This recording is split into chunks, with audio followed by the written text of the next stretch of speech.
Hello বন্ধুরা, আমি সুমন। আমরা এর আগের পার্টে দেখেছি যখন পলের পার্টনার এসে পলকে বলে সে চাই তার গার্লফ্রেন্ড মায়াও ইন্টারন্যাশনাল লেভেলে তার রেস্টুরেন্টকে প্রমোট করুক। এটা শুনে পল বলে মায়া তার অ্যাসিস্ট্যান্ট, কিন্তু রান্নার বিষয়ে তার কোনো অভিজ্ঞতা নেই। তখন তার গার্লফ্রেন্ড মায়া সেখানে এসে বলে, তুমি কি ভেবেছিলে আমি তোমাকে ভালোবাসি বলে তোমার সাথে আছি? না, এটা ভুল। আমি বরাবরই ইন্টারন্যাশনাল কম্পিটিশনে যোগ দিতে চেয়েছি, আর এটাই আমার সবথেকে বড় স্বপ্ন। মায়ার কথা শুনে পল অবাক হয়ে যায়।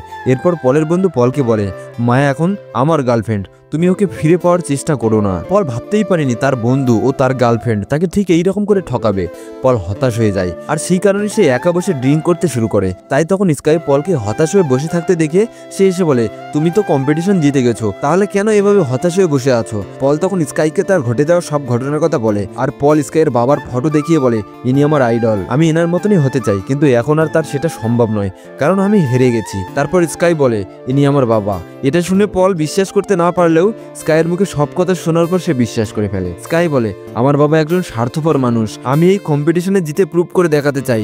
এরপর তারা দুজনে ফ্রাস্ট্রেশন বের করার জন্য মিস্টার শয়ের ফটোতে বোতল ছুটতে থাকে, আর এতে তারা দুজনে রিল্যাক্স ফিল করে। এভাবে তারা বন্ধু হয়ে যায়। অন্যদিকে মিস্টার সেভেনের রেস্টুরেন্ট বিক্রি করার জন্য পলের পার্টনার চাপ দিতে থাকে। তখন পল সেখানে আসে এবং বলে, এই কম্পিটিশন আমি জিতেছি, সেজন্য আমি ঠিক করব কাকে আমার সঙ্গী বানাবো আর কাকে আমার শত্রু বানাবো।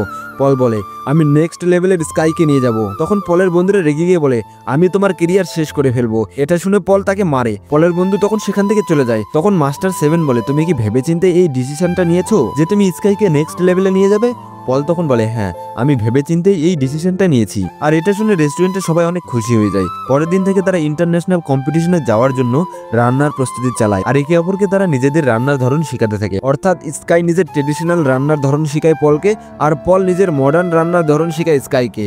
স্কাই পলকে কিভাবে রান্নার ফ্লেভার চেক করতে হয় সেটাও শেখায়, আর এতে পলের অনেক হেল্প হয়। এরপর তারা দুজনে ডান্স করতে করতে রান্না করতে থাকে। তারা একে অপরের বন্ধু হয়ে খুব খুশি ছিল। আর ঠিক পরের দিন ইন্টারন্যাশনাল কম্পিটিশন শুরু হয়। সেখানে সমস্ত কান্ট্রির টিম যোগদান করেছিল। এরপর তারা সবাই একে একে তাদের ডিশ বানাতে শুরু করে, আর নির্দিষ্ট সময় শেষ হওয়ার পর বিচারকরা খাবার চেক করে মার্কস দেয়। রেজাল্ট জানার পর সবাই অবাক হয়ে যায়, কারণ পল এবং স্কাই দুজনেই জিতে যায়। তারা নেক্সট লেভেলে যাওয়ার জন্য রেডি। তারা অনেক খুশি হয়, কারণ এটা তাদের দুজনের অনেক বড় একটা স্বপ্ন ছিল। আর বিচারকেরা তাদের রান্নার ভীষণ প্রশংসা করে। কেউ কেউ বলে তারা এই ধরনের ডিশ এর আগে কখনো চেক করেনি। ট্রেডিশনাল এবং মডার্ন রান্নার কম্বিনেশন, ওয়াহ, এটা একটা খুব রিয়ার ডিশ ছিল। এরপরে শুধু লাস্ট লেভেলে যাওয়ার বাকি ছিল, যেখানে স্কাই এবং পলের মধ্যে একজনই মিস্টার কোয়ের সাথে রান্না করার সুযোগ পাবে। স্কাই পলকে বলে, আমি জানি তুমি পারবে, সেজন্য সে পলকে গুড লাক জানায়। তখন পল বলে, না না, আমি না, তোমার নেক্সট লেভেলে যাওয়া দরকার, কারণ তোমার বাবার সাথে তোমার এই কম্পিটিশনটা খুবই দরকার। আর আমি সেন্স অফ টেন্স ছাড়াই এত দূর এসেছি, সত্যি এটা আমার কাছে অনেক বড়, এটা আমার কাছে অনেক বড় একটা পাওয়া। তাই আমি চাই তুমি নেক্সট লেভেলে যাও। তখন স্কাই রাজি হয়ে যায় এবং সে পলকে ধন্যবাদ জানায়। পরের দিন নেক্সট লেভেল শুরু হয়ে যায়। তখন বিচারকেরা বলে, আপনারা আপনাদের মতো যে কোনো ডিশ রান্না করতে পারেন, কিন্তু সেটা 1 ঘন্টার মধ্যে শেষ করতে হবে। মিস্টার কো তাড়াতাড়ি রান্না শুরু করে, কিন্তু স্কাই ফ্ল্যাশব্যাকে চলে যায়। তার বাবা তখন তাকে ছেড়ে গেছিল।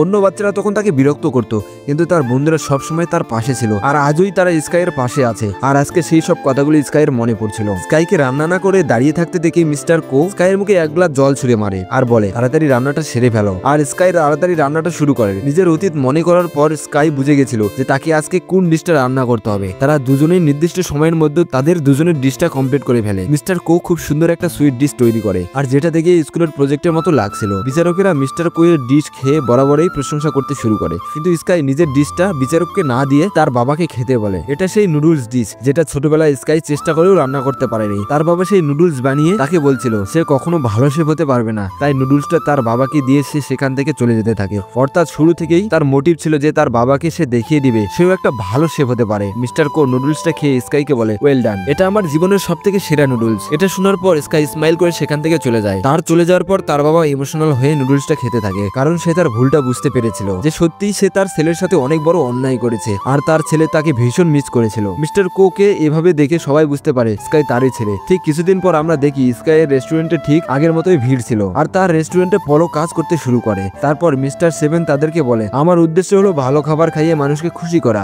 আর আমরা এভাবেই ভালো খাবার সবাইকে পরিবেশন করব। আর এটা শুনে সবাই অনেক খুশি হয়। তো বন্ধুরা, এখানেই সিনেমার গল্পটা শেষ হয়। যদি গল্পটা ভালো লেগে থাকে অবশ্যই ভিডিওতে একটা লাইক করে চ্যানেলটাকে সাবস্ক্রাইব করে দিবে। আপনাদেরকে ভিডিওটা কেমন লাগলো অবশ্যই কমেন্টে জানাতে ভুলবে না, আর লাইক শেয়ার সাবস্ক্রাইব করতে ভুলবে না। চলো দেখা হচ্ছে নতুন একটা ভিডিওর সাথে।